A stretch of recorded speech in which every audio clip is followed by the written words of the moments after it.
गरीब की बेटी हो या एक अमीर की बेटी हो, सबके भीतर वही दर्द हो। इसलिए हाथ जोड़ करके आप सबसे निवेदन करेंगे, कभी भी ऐसा कुकृत्य मत करना। उस माँ बाप के ऊपर क्या गुजरती होगी। आकर के मत बैठना, मुझे मंजूर है लेकिन कभी किसी बेटी को दर्द मत देना।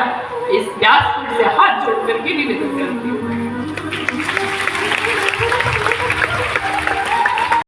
सच में अयोध्या का ही नज़ारा यहाँ हो गया है। मेरा शहर भी अयोध्या से कम नहीं है। इतना सुंदर भव्य नज़ारा हुआ है जो शहर का। देख सकते हैं आप सब कैसे सजाया हुआ है सब पूरा रोड। कोई ऐसा बच्चा बड़ा बुजुर्ग नहीं है जो राम मंदिर और सूर्य मंदिर में अभी नहीं जा रहा है। स्थापना दिवस मनाई जा रही है तो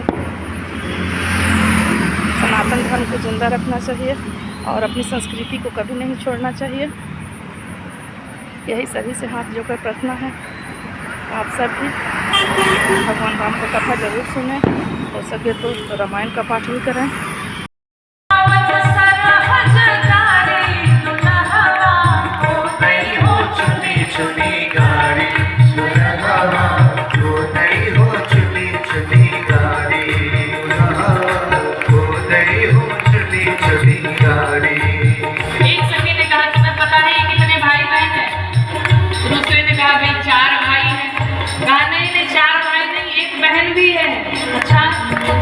बहन के बारे में तो नहीं बताया, क्या नाम है? तो कहा मैं बताती हूँ। सखी कहती है, अति सुकुमारी राजकुमारी, अति सुकुमारी राजकुमारी, अति सुकुमारी राजकुमारी, अति सुकुमारी राजकुमारी, शांता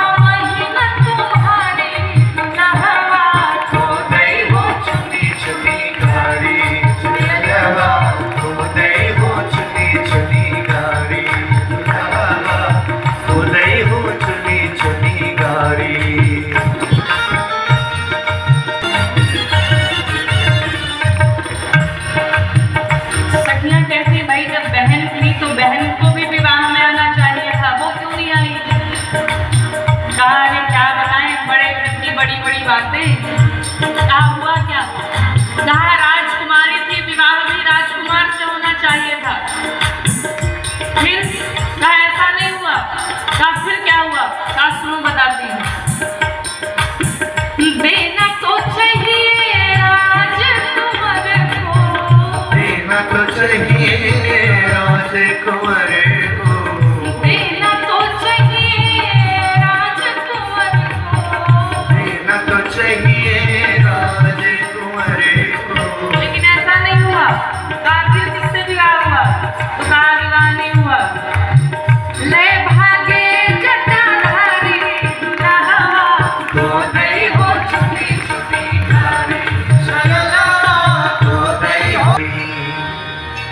छायलवा तो दई हो चुनी चुनी गारी। सखी ने कहा देखो विवाह तो राजकुमार से होना चाहिए था लेकिन ऐसा नहीं हुआ। कहा फिर क्या हुआ? कहा एक बाबा जी आए और उनकी बहन को लेकर के भाग गए। अब लक्ष्मण जी सुने जा रहे हैं। तब तक एक चतुर सखी जो थी उसने कहा सुनो सुनो इतना ही नहीं, ये बताओ तुम्हें पता है? कहा क्या? कहा तुम्हें पता है कि अयोध्या में बच्चे कैसे होते हैं? कहा नहीं। कहा अयोध्या में माताएं खीर खाती हैं और खीर खाते ही बच्चे हो जाते हैं। गया। अब लक्ष्मण जी ने सोचा उत्तर देना ही पड़ेगा। लक्ष्मण जी ने कहा भैया जानते हैं मिथिला में बच्चियां कैसे होती हैं? राम जी ने कहा ना। कहा हमारे अयोध्या में तो खीर भी खाने की आवश्यकता पड़ती है लेकिन मिथिला में तो खीर भी नहीं खाने की आवश्यकता पड़ती। खेत में जाओ, फावड़ा चलाओ, लड़की लेके आओ,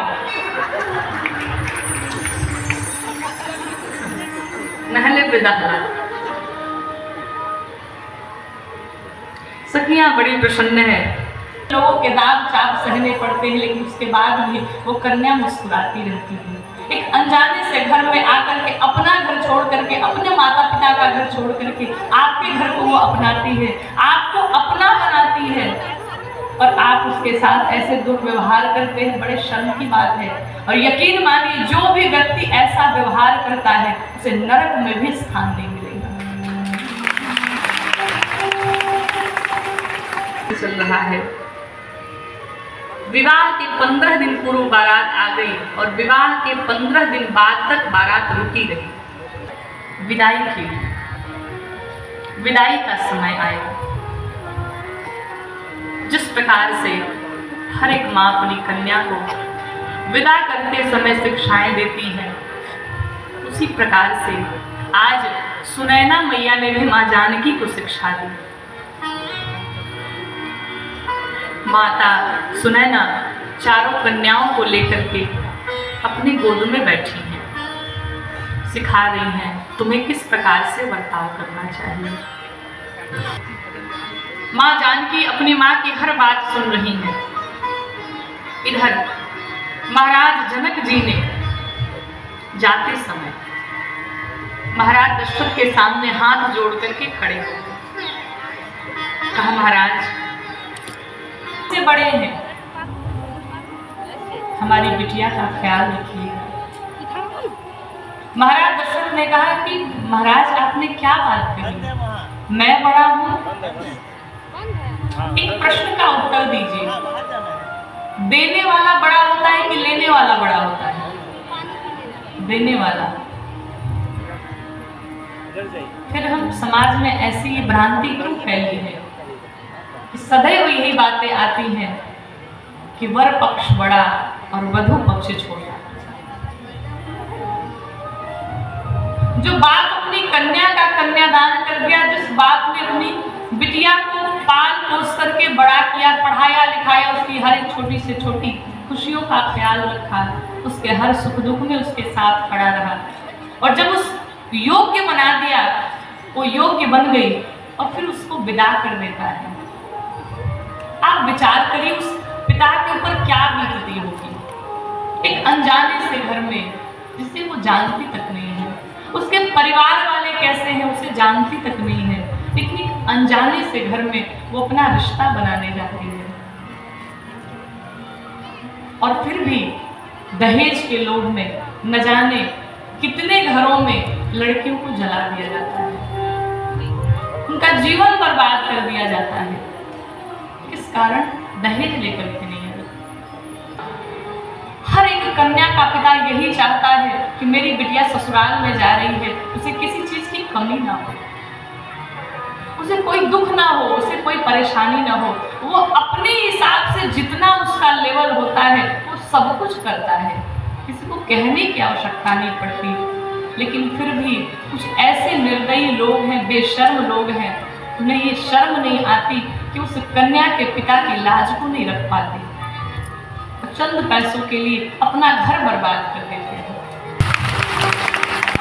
महाराज, आप सबसे निवेदन करूंगी कि ये कथा सभी जानते हैं, राम कौन थे, राम ने क्या किया क्या नहीं किया, 14 वर्ष लीला के वन में गए, रावण का वध किया, लेकिन इस समाज में जो हो रहा है ये कथाएं क्यों की जाती हैं? आज समाज में जो भ्रष्टाचार फैले हुए हैं, इस कथाओं के माध्यम से लोगों को जागरूक किया जा सके कि बिटिया का, और एक गरीब की बेटी के घर में अगर आप पहुंचते, एक छोटा सा गुलदस्ता लेकर के पहुंचते हैं, एक छोटा सा उपहार के लेकर के अगर पहुंचते हैं, तो उस उपहार की कीमत होगी। वो देखेगा कि आप उसके लिए क्या लेकर के आए हैं। ये गरीबी बहुत गंदी है। महाराज, अमीरों को सब पूछते हैं, पैसे वालों को सब सम्मान देते हैं, गरीबों को कोई सम्मान नहीं देता है। गरीब तो सिर्फ ताली बजाने के लिए बैठे होते हैं। गरीबी बहुत बुरी है। मैंने कई बार देखा है, लोग विवाह में जाते हैं और आने के बाद लोग कहते हैं खाना अच्छा नहीं बना था, भोजन में नमक ही कम था। तुम्हें पता भी है कि उस विवाह के लिए उस पिता ने अपने पूरे जीवन की कमाई लगा दी, अपने पूरे जीवन का जितना उसने कमाया होगा सब लगा दिया होगा, और तब जाकर के वो भोजन बनाया होगा तुम सबको खिलाने के लिए, तुम सबका सम्मान रखने के लिए, और तुम जाते हो तो उस बाप के भोजन में कमियां निकाल करके चले जाते हो। निवेदन करो इस व्यासपीठ से कि कभी किसी बिटिया के विवाह में जाओ ना तो 1000 कमियां हैं, उस 1000 कमियों को छिपा करके जो बन सके, जिसे योग्य हो उसकी सहायता करो।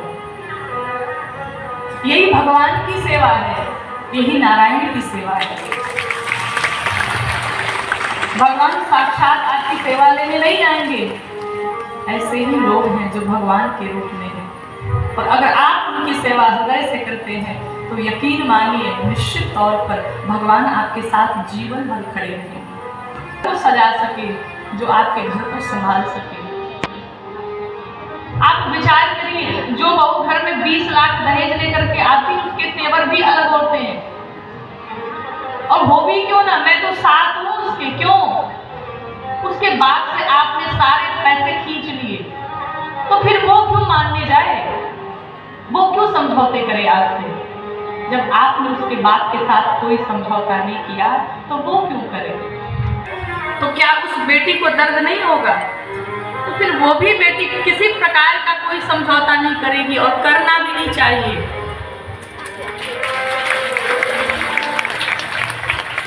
बेटियों का जीवन बड़ा अद्भुत होता है। मायके में रहे तो मायके वाले कहते हैं कि ये पराए घर की है, ससुराल में जाए तो ससुराल वाले कहते हैं पराए घर से आई है। सच बात पूछती हूँ बताओ न बाबूजी, छुपाओ न बाबूजी, क्या याद मेरी आती नहीं?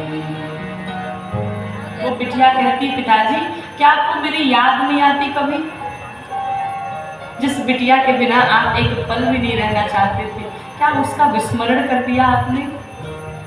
कहती है कि पैदा हुई घर मेरे तो मातम सा छाया था। जब मेरा जन्म हुआ तो उस समय जैसे मैं पैदा हुई घर में सभी मायूस हो गए, बिटिया हो गई, सब उदास हो गए। कि पैदा हुई घर मेरे तो मातम सा छाया था, पापा तेरे खुश थे मुझे माँ ने बताया, ले के प्यार हमको जताते भी मुझे थे, मुझे लाड प्यार भी करते थे, आते थे कहीं से तो बुलाते भी मुझे थे। जब भी कहीं बाहर से आया करते थे तो बार बार मेरा नाम पुकारते रहते थे। लेकिन अब मैं हूँ नहीं तो किसको बुलाते हो बाबूजी, बताओ न बाबूजी, क्या याद मेरी आती नहीं? वो बेटी कहती है कि जब भी मैं घर में रहा करती थी, पिताजी कहीं से भी आते थे तो बार बार मेरा नाम लेकर के मुझे बुलाया करते थे।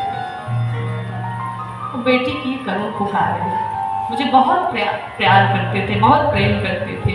और इतना ही नहीं, वो बेटी कहती है कि हर जिद मेरी पूरी हुई, हर बात मानते, मेरी हर एक जिद को मेरे पापा ने पूरा किया। कि हर जिद मेरी पूरी हुई, हर बात मानते, बेटी थी मगर बेटों से ज्यादा थे जानते। मैं बेटी थी लेकिन कहीं बेटों से भी ज्यादा मेरे पापा ने मुझे प्यार किया, अत्यधिक प्यार किया। घर में कभी होली कभी दीपावली आई, सैंडल भी मेरी आई, मेरी फ्रॉक भी आई। जब कभी भी घर में कोई त्योहार आता था तो पिताजी मेरे पापा मेरे लिए फ्रॉक लेकर के आते थे, नए नए चप्पल लेकर के आया करते थे। लेकिन अपने लिए गंजी भी ना लाते थे बाबूजी, अपने लिए गंजी भी ना लाते थे बाबूजी, छुपाओ न बाबूजी, क्या याद मेरी आती नहीं। पिता ऐसा ही होता है, अपने बच्चों की खुशियों के लिए वो सब कुछ न्यौछावर कर देता है। वो बिटिया बैठी बैठी ससुराल में उस हर क्षण को याद करती है, कहती है कि सारी उम्र खर्च में कमाई में लगा दी, दादी बीमार थी तो दवाई में लगा दी, अपनी सारी कमाई घर के खर्चे में लगा दी, घर में कोई बीमार पड़ा तो उसमें लगा दी। और इतना ही नहीं, पढ़ने लगे हम सब तो पढ़ाई में लगा दी, बाकी बचा वो मेरी सगाई में लगा दी। अपने पूरे जीवन की कमाई हम सबको पढ़ाने में और जो भी उससे बचा हमारी सगाई में, हमारे विवाह में खर्च कर दी। अब किसके लिए इतना कमाते हो बाबूजी, बताओ न बाबूजी, क्या याद मेरी आती नहीं। बार बार वो बिटिया बैठ करके याद करती है अपने माँ बाप को। कहते थे मेरा मन कहीं एक पल न लगेगा, बार बार कहा करते थे जब तुम्हारा विवाह हो जाएगा तुम्हारे बिना मेरा मन कहीं एक क्षण भी नहीं लगेगा। कि कहते थे मेरा मन कहीं एक पल न लगेगा, बिटिया विदा हुई तो ये घर घर न लगेगा, कपड़े कभी गहने कभी सामान सजोते, तैयारियां भी करते, छुप छुप के रोते थे, कर कर के याद अब तो ना रोते हो बाबूजी, कर कर के याद अब तो ना रोते हो बाबूजी, बताओ न बाबूजी, क्या याद मेरी आती। वो बेटी कहती कैसी परंपरा है ये, कैसा विधान है कि कैसी परंपरा है ये, कैसा विधान है। पापा बतान कौन सा मेरा जहान है। ये कैसी परंपरा है, कैसा विधान है। मायके में रहो तो घर वाले कहते हैं ये पराये घर की है, अपने ससुराल जाएगी, और ससुराल जाओ तो ससुराल वाले कहते कि ये तो पराये घर से आई है। तो बेटी पूछती आखिर मेरा अपना घर कौन सा है, मेरा अपना घर कौन सा है। कि आधा यहाँ आधा वहाँ जीवन है अधूरा, आधा जीवन वहाँ बिताया, आधा जीवन वहाँ बिताया।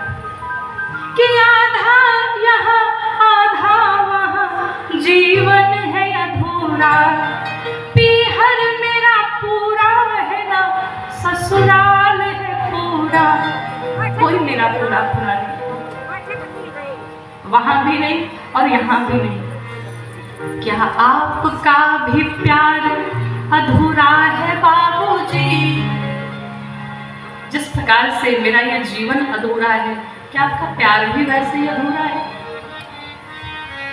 क्या प्यार भी है आपका अधूरा है बाबूजी, बताओ न बाबूजी, क्या याद मेरी आती नहीं, क्या याद मेरी आती नहीं। क्या तुम्हें एक बार मेरी याद नहीं आती? आप विचार करिए उस बेटी के ऊपर क्या गुजरती होगी, क्या बीतती होगी, किससे अपना दुख कहने जाती होगी। क्या आपके दिल में थोड़ी सी भी जगह है, थोड़ी सी भी भगवान ने करुणा दी है, थोड़ी सी भी भगवान ने दया रखी है कि आप किसी का दर्द समझ सको? मैं कहती हूँ मेरी कथा मत सुनना, मेरी कथा सुनने मत आओ, लेकिन सिर्फ एक बात ध्यान रखो, कभी किसी बेटी को कष्ट मत देना। तुम दूसरे की बेटी को कष्ट नहीं दोगे, तुम्हारी बेटी सदैव सुखी रहेगी।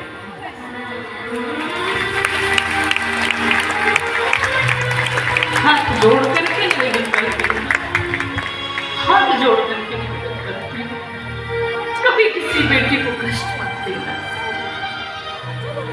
सबकी बेटी बेटी होती है, जान से प्यारी होती है। और एक माँ बाप अपनी बिटिया को बहुत प्यार से, बहुत लाड से पाल पोस के बड़ा करता है। वो एक गरीब की बेटी हो या एक अमीर की बेटी हो, सबके भीतर वही कर दो। इसलिए हाथ जोड़ करके आप सबसे निवेदन करेंगे, कभी भी ऐसा कुकृत्य मत करना। उस माँ बाप के ऊपर क्या गुजरती होगी। मेरी कथा कभी मत सुनना, मुझे मंजूर है। मेरी कथा में आकर के मत बैठना, मुझे मंजूर है, लेकिन कभी किसी बेटी को दर्द मत देना। इस व्यासपीठ से हाथ जोड़ करके निवेदन करती हूँ।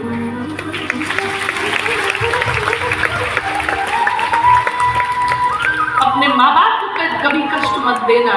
मुझे कभी फॉलो मत करो चलेगा, किसी को फॉलो मत करो चलेगा, लेकिन अपने माँ बाप का ध्यान रखो।